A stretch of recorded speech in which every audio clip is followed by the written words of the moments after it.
my video cut out. So here's part two. So as I was saying, regarding our individual vibrational frequency, so we hold within our field.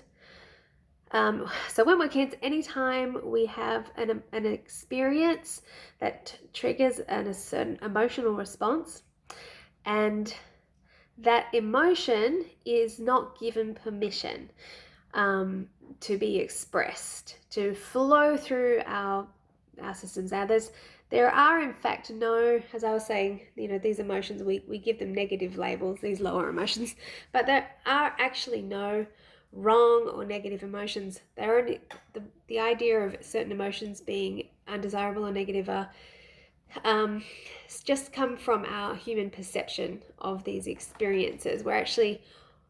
We're wired to perceive these lower emotions like anger and fear and grief as being a negative experience, but all it really is just a very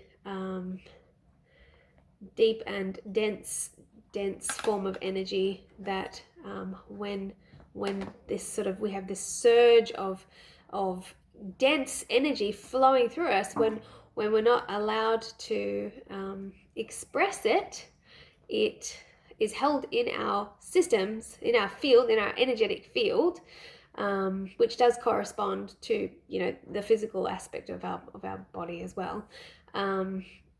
It's held in situ, if you like, and in a state of suspended animation, I guess. And where those emotions become held, because we're not allowed to just simply let that energy flow from us as small children, that part of our field becomes like a dense pocket of energy. So you can imagine if you're holding onto a lot of dense emotion, and of course it compiles and compacts. Like the more times where we're not allowed to have an emotional experience just flow through us, and us do whatever feels natural to release that energy. It's usually through sound as a child. It's usually through laughing or crying or screaming. If we're told, like, stop that, stop crying, stop screaming, stop complaining, stop yelling, stop, or even stop singing, stop making noise, basically, and suppress the emotion. This is the message that we're given over and over and over and over again as children.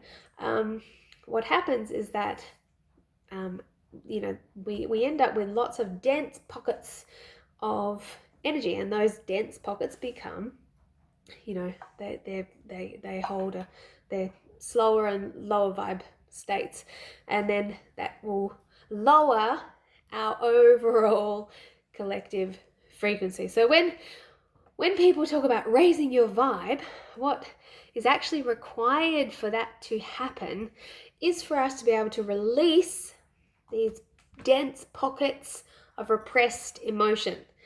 That's what actually needs to happen in order to raise our vibrational frequency, to experience these higher states as a general state.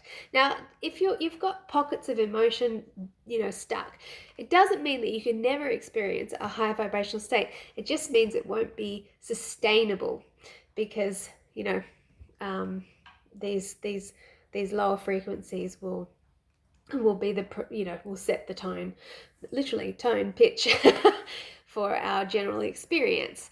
Of course, the more we, because of the principle of entrainment and resonance, which is when two things will begin to vibrate in resonance together. So if you've got something coming in at a high vibrational frequency, or a high frequency vibrating, and it meets some things, they will end up, if they're in close proximity, they will eventually end up vibrating at the same frequency. So usually, yeah, anyway, something they'll create an average. So if we expose ourselves to a lot of people and concepts and music and things that are vibrating at a higher frequency, that can help us to begin to vibrate at a higher frequency. But what usually happens, of course, is that when we experience, and this happened to me in a really, really big way a decade or so ago, when we experience something at a higher vibrational state, we come into close proximity with something at a very high vibrational state, it will actually trigger the process of releasing these stuck emotions. Now, when emotions are repressed, by definition, we're not conscious of them.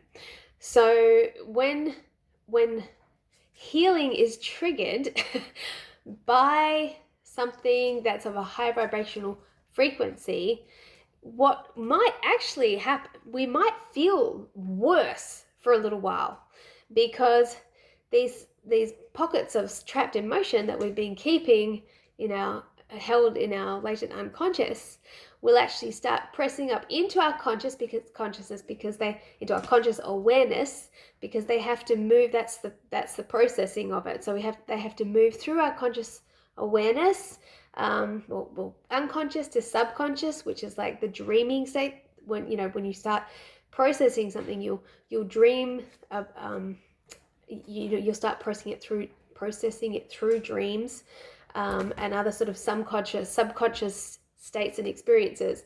And then that is part of our conscious experiencing. But also we might start experiencing these negative emotions consciously, and we will start blaming the things that are around us, thinking that somehow, because these negative emotions are being triggered in us, that must mean that the things around us are causing these negative emotions. Now, this isn't the case. What's actually happening is that the things around us are triggering these repressed emotional vibrations to come up into our conscious awareness. So we're having these emotions so that we can release them. Now, we might, again, out of fear, out of the fact that we've always been told that we're not allowed to have these experiences, we might, have a knee-jerk response to these emotions, because the very reason that we repressed them in the first place was because we were told that they were not acceptable, and that we would be socially rejected if we started acting on these feelings, or expressing these feelings. And so, these emotions start coming out, and we're straight away triggered into thinking, wow, I've got to do whatever I can to stop this emotion being expressed, because it's not okay to feel like this.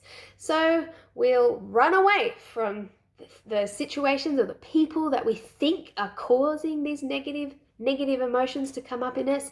We'll medicate ourselves to break the connections inside of our physiology, so that we don't have to experience the emotional pain that's coming up, which can translate into physical pain as well. Interestingly, people can challenge this if they like, but my personal belief is that disease states, especially chronic disease states, and even pain that comes from things like an accident, or that nothing is arbitrary, that everything is our body trying to release these states that we've had trapped inside of ourselves. So, more often than not, it's the experience of the release and the processing of these old residual experiences that we haven't allowed ourselves to experience up until that point. It is a pain experience. Usually can be quite painful, depending on the rapidity, I suppose, how quickly we're processing them, and how buried they are. So it's just important to remember that, as an important part of the process of raising our vibe, we might need to go through, walk through the valley of the shadow of death and really, really go through some tough times. So yeah, this absolutely happened to me. I had the experience of, I've talked about it in previous videos, where I had a very high vibrational encounter with the Christ being, and but that was the beginning that triggered. I experienced years of really intense cyclical depression as I started to process the things that previously had been repressed. So it's sort of a bit counterintuitive, but the very things that you in your life that you think are causing you pain, the things that you want to run away from, are likely the things that are actually helping to heal you and help you shift upwards in this collective journey that we're having. And it's happening globally, as I discussed. This shift is happening globally, and so we should be all expecting to have some pretty grueling emotional experiences as the past traumas from not just our own childhoods, but from past generations that have been held in our cellular memory. As we start to process these things and release them, it's going to feel hard. It's going to feel tough. But the more we allow these experiences to happen, the more we stand and face the fire and don't run away from the people that we think are, or the situations that we think are triggering these feelings. They are triggering them, but they're not causing them. So if you can stand and face the fire, you will experience ascension. Your vibration will shift as you release some of this heavier stuff. You will ascend. So hold firm. Don't be afraid of whatever you have to go through, because that's what we're here to do. We're here to heal. This generation, our parents and our children, that's what we came to Earth to do. We came to Earth to help with the ascension process. So doesn't matter what religion you are, it all comes together. It's all the same story, that this is the end of an age, an end of a cycle, and the work has to be done. So embrace it. Embrace the pain. So that's all I want to say on the subject for the moment.